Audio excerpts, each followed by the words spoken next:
asked me here to tell you about the other murder. This one at Bartica.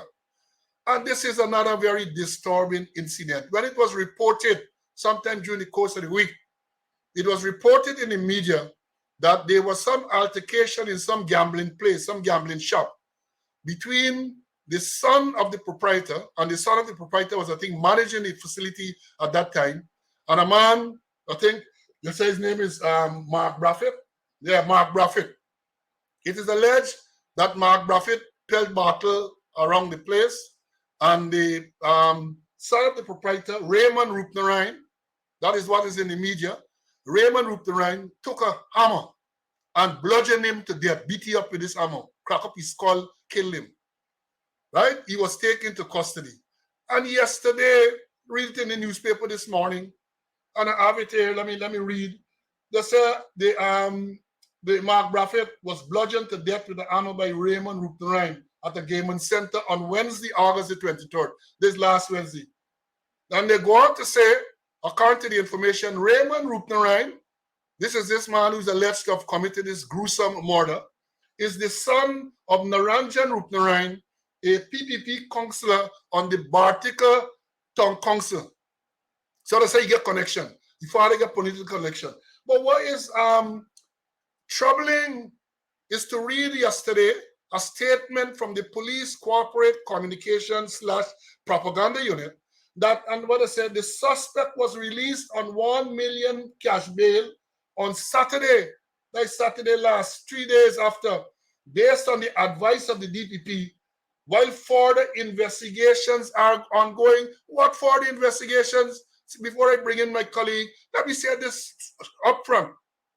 The DPP, the Director of Public Prosecutions, has absolutely nothing to do with bail. Let me repeat that. Get a lot of police and all of these people listening. The Director of Public Prosecutions have absolutely nothing to do with people being sent on bail. The practice is that once a person is kept in a matter like that, let me get real. This is a murder. This is not a suspected murder. This is a murder. There's evidence that this man, Raymond Rupnerine, took a hammer and beat Mark Braffett and killed him. Murder. You get your statements. I hope they get the murder weapon. I hope they get fingerprint and scientific evidence to link Rupnerine to this murder weapon.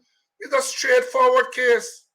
It's a straightforward case, charge a murder. In a case like that, you don't even have to send to the DPP before you implement the charge. You don't have to send no file to the DPP. It's a straightforward case. You implement a charge under Section 100 of the Criminal Law Offences Act for murder. When you finish that part, then you will send it to the DPP for her to see if other stuff got to be got. You don't have to. But now it's everything that goes to the DPP. Everything. And then in this case again, the incident occurred, they say Wednesday night. So, all right, you have a 72 hours. Now, when the 72 hours, even if by Friday, you realize that you're not going to perhaps get enough evidence to charge this man, or the weekend coming, you go to the court, you go to the High Court to get an extension of time. You go to the High Court sometime Friday to get an extension of time so that this murder suspect can be kept in custody until such time that you charge. But the man released on $1 million bail. My God. And you want to tell me this is not the animal farm? Right? There's no way. You have people who are in custody for less than that, are kept long beyond the 72 hours before they are put to court. But again, I want to ask, what is there to investigate? And bearing in mind, you don't have to complete an investigation before you charge. You would have had enough prima facie evidence there to charge this man for murder.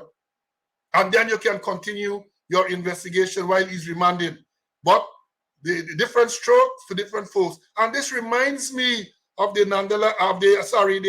Dharamlal case, where the file went to the DPP, sufficient evidence to charge, but she sent it back for further investigation, during which time The young lady was coerced into saying that she doesn't want to pursue the matter any further. But let me see what's going to happen with this one.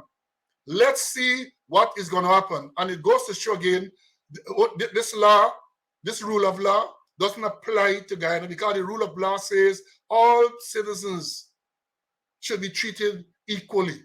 But it is obvious that that is not the case in Guyana. Let me bring in Mr. Conway for him to say what if he has anything to say on this. CC. Yeah, Paul, I totally agree with you. The DPP has no power, no authority in dealing with bail. And I have the Bail Act in front of me.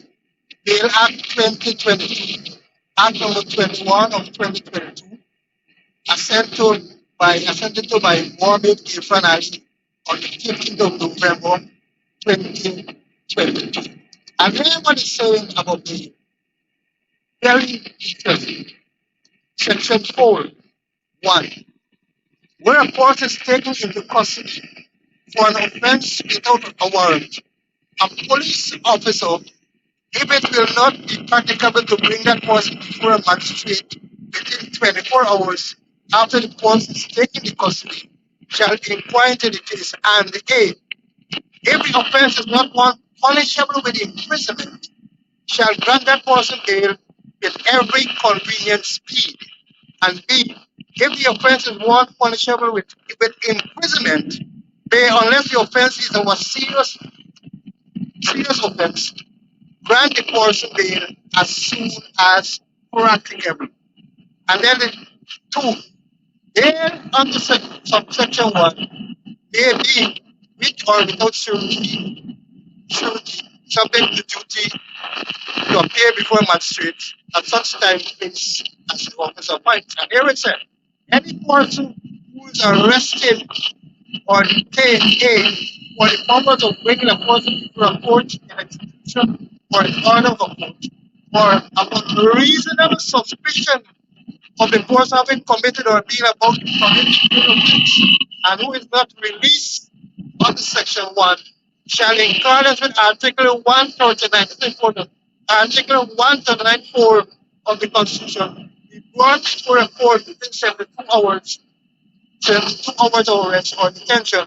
But the police may apply to the High Court for the extension of time, and if any person arrested or detained upon reasonable suspicion of this or having committed or been about to commit a criminal offense is not tried in a reasonable time, then without prejudice to any further proceedings which may be brought against him, or he shall be released either unconditionally or for a reasonable condition, including particular such condition as are reasonably necessary to ensure that he or she appears to a later date to bring for trial for proceeding of criminal trial. What it's saying is that one, that if the offense is not one that requires imprisonment with very convenient speed, or I use a word with breakneck speed, you send that person, you grant that person bail.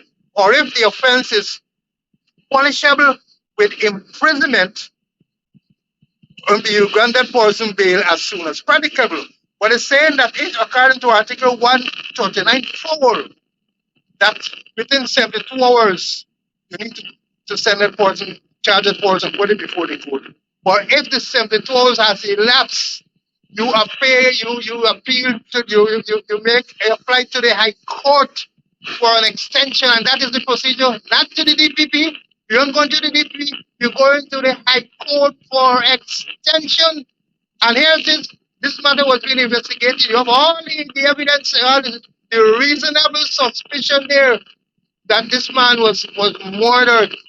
You arrest the man on Wednesday night. Thursday was the PM. And I see a nonsense by the communication unit that they didn't get the post-mortem report until the Monday. I know on Thursday, I know when the policeman witness the PM, the doctor will give you the cause of death there. Or if the cause of death is inconclusive, he tell you it is inconclusive and he has to do further tests. But there's it, clear case, clear post-mortem report available on Thursday. And on Saturday morning, you sending that man on bail, and then you're saying you apply to the DPP. And then it's saying that the file was incomplete. Why send an incomplete file to the DPP unless you want to do a Dharamlal that you can send it there and the DPP will send it back and then other things will happen there.